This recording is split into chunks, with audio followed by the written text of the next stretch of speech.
have something ready for the students at the very beginning of every class. It's called a bell ringer.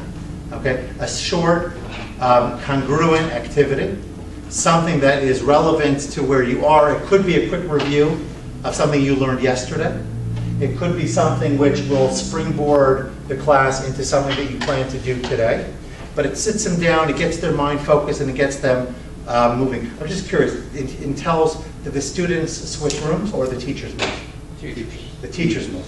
Okay, so in that regard, on the one hand, it's harder for you because you're trying to get your stuff ready. And by the way, a bell ringer could be very good for you there as well, because we all know how much time is lost simply in that transition.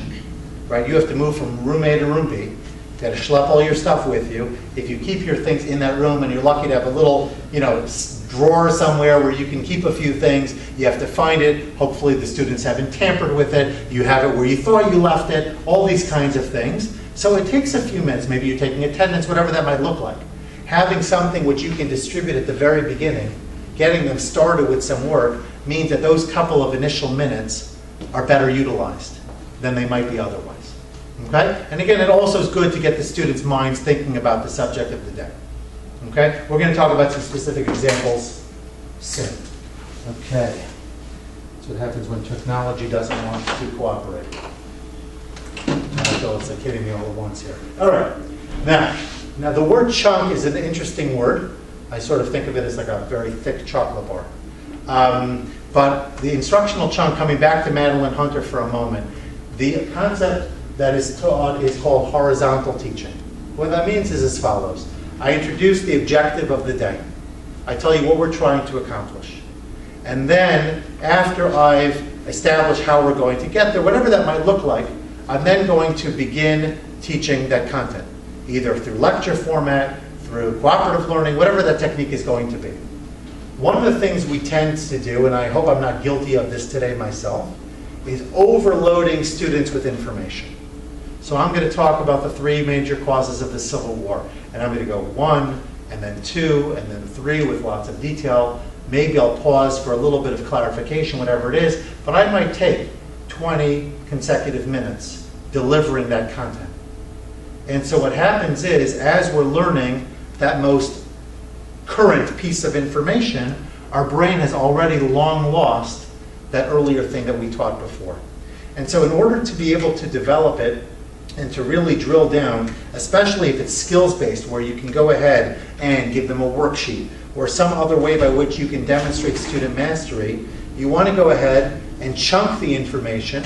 You'll teach the first one, the first cause of the Civil War, the first grammatical rule, the first math concept, whatever it is, and then you'll go down more deeply in that regard. You'll have the students engage, maybe you'll break them up into cooperative groups, however you're going to go through that process, and then you're going to teach the next piece of information. When I say piece of information, I don't mean very, very small, but I mean to say enough where it's substantial, but not too much where it's overwhelming. And we all have to be the judge in what that looks like. But when you chunk information, what you're doing is you're giving them a fighting chance to grasp what you're teaching them. Because remember, the teacher always, shouldn't say always, we'd like to think the teacher always knows the content best and is most prepared to engage in it. You've prepared it, hopefully you learned it when you were younger, and you have a degree of mastery in that content area. And so you have a decided advantage over and you're teaching it usually in the modality that works best for you. And I suspect that many of us, this is sort of a digression for just a moment into the area of modalities, I suspect that many of us are auditory learners. We do well when we listen, and perhaps we do well when we see text. Because most of us teach with those 2 modalities front and center. Right? We do a lot of talking, and we use the board. And maybe we use the text. And that's usually as far as it goes. If we want to tap into the other, there are 6 other modalities, including music, musical, as well as kinesthetic, as well as visual, spatial, and logical, many others. You want to go ahead and find ways by which to allow them to really process that information that you're teaching. So again, your bell ringer to get the sort of frame the learning, let them know that every minute counts, and you're only going to give them a few minutes at the beginning of the class to get this done. So being on time is important. It can be a motivator to students to show up on time and to sit down and get started. It helps you as you're physically getting your logistics in order and getting yourself settled and getting your board ready, because you don't have any time. Probably, what is that, 3-minute break between periods? Is that about right? Yeah, 4 minutes? Okay, that's not a lot of time. And so you have to physically relocate. You got to get all your things in the last period. Maybe a student or two from the last period had a question for you, and you want to get into the next room and get all of your stuff organized. So having something there could help bridge it and make sure that beginning time is better served than just sort of, I see it, I sit in classrooms, I watch teachers, and the period's supposed to begin at 2:20. Instruction doesn't start until 2:22, 2:23. And that's only happening because the teacher's not yet ready, either mentally ready or have their things in place. And that can be very challenging. So if you're really good on your feet, maybe you can start with something right away. But if you have a bell ringer ready to go, then you're giving yourself a decided advantage to get the learning tone set properly. Once you shift into conventional instruction, make sure to do it in a way where it's not straight lecture, because guess what happens when you do that? Everybody knows it probably is happening. I'm looking around the room to see, I know it's late in the day, so you're really living your students' lives right now. All right? You're sitting in a seat, you've got a screen or something in front of you. I haven't had you move too much yet, which is my fault, but that's sort of where we are at the moment.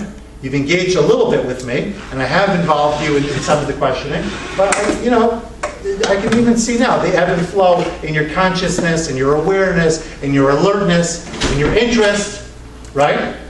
Okay? So the more that you can chunk the content where there's something they wrap their head around, you delve more deeply, you gain a certain degree of mastery, you check for understanding, and then you move on. Then you're giving yourself, that's why it's called horizontal, because it starts with the objective that's for the entire class, and then it moves along this way. Chunk one, get all of these pieces, do your checking for understanding and guided practice. Chunk two, and it moves across sort of like in a horizontal fashion. That's the main idea.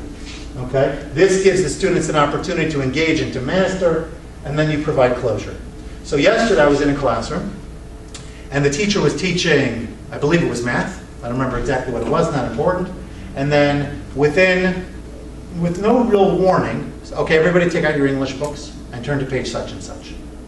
And when I spoke with him this morning in the debrief that we had over the phone, I said, I really think you would have done yourself and your students a service by providing them with closure to what it was that you taught in the math lesson. Okay, so let's review for just a moment. What were the main points we did in math today? Okay, we learned, and the hands go up. And by the way, if you want to involve everybody, and you feel it's something you can tolerate, a choral response is also valuable at times. That means everybody responds. Sometimes you could do it with your fingers, sometimes you could demonstrate with your thumb, with a head gesture. Those could all work. But if you want everybody just to do something, a choral response can work at times. Because they know that they're accountable. They don't know, if they're smart enough, they might know that you can't really hear everybody exactly. But you might be able to hear some of them, and hopefully you'll be listening in enough where you can distill some answers and give you some feedback.